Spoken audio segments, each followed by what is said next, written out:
बिस्मिल्लाहिर्रहमानिर्रहीम। शुरू करता हूँ अल्लाह के नाम से जो बड़ा मेहरबान निहायत रहम वाला है। अस्सलामु अलैकुम नाजरीन, उम्मीद करता हूँ कि आप सब लोग खैरियत से होंगे।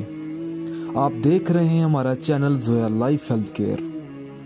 और नाजरीन, अगर आपने अभी तक हमारा चैनल सब्सक्राइब नहीं किया तो प्लीज़ इसे सब्सक्राइब करें और मज़ीद नोटिफिकेशंस हासिल करने के लिए बेल आइकॉन को दबाएं। आज हम इस वीडियो में आपको दौलत के लिए सूरत मुल्क आखिरी आयत का एक वजीफ़ा बताएंगे जो आपने किसी भी नमाज के बाद पढ़ना होगा। आप ये अमल किसी भी रोज़ से शुरू कर सकते हैं, सिर्फ दौलत के लिए। और इस अमल की इजाज़त भी आम है। आपने अमल इस तरह से शुरू करना है। आपने एक काला कपड़ा लेना है, थोड़ा सा टुकड़ा हो काले कपड़े का, और उस काले कपड़े पर आपने ये पढ़ाई करनी है। सबसे पहले तो आपने 101 बार बिस्मिल्लाहिर्रहमानिर्रहीम मुकम्मल पढ़नी है, और फिर आपने 21 बार आयतुल कुर्सी पढ़नी है।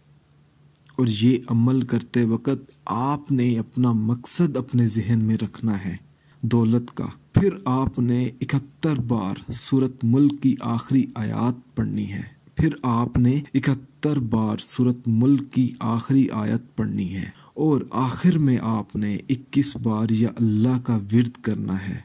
और 7 बार आपने दरूद पाक पढ़कर इस काले कपड़े पर फूंक मार देनी है। और वहीं पर आपने बैठकर अल्लाह पाक से अपनी कामयाबी के लिए दुआ भी मांगनी है। और इस काले कपड़े को आपने अपनी दौलत वाली जगह पर छुपा देना है या रख देना है। बेहतर ये है कि आप छुपा दें। याद रहे कि ये काला कपड़ा किसी को नज़र ना आए। और इस अमल के बारे में भी आपने किसी को नहीं बताना। फूंक मारने के बाद आपने दुआ मांगनी है अपनी कामयाबी के लिए। और मैं आपको एक बात दोबारा बता दूं, ये अमल आपने सिर्फ एक बार करना है काले कपड़े पर। आपने कोई सफ़ेद कपड़ा नहीं लेना, आपने कोई रंग वाला कपड़ा नहीं लेना, सिर्फ काला कपड़ा चाहिए आपको।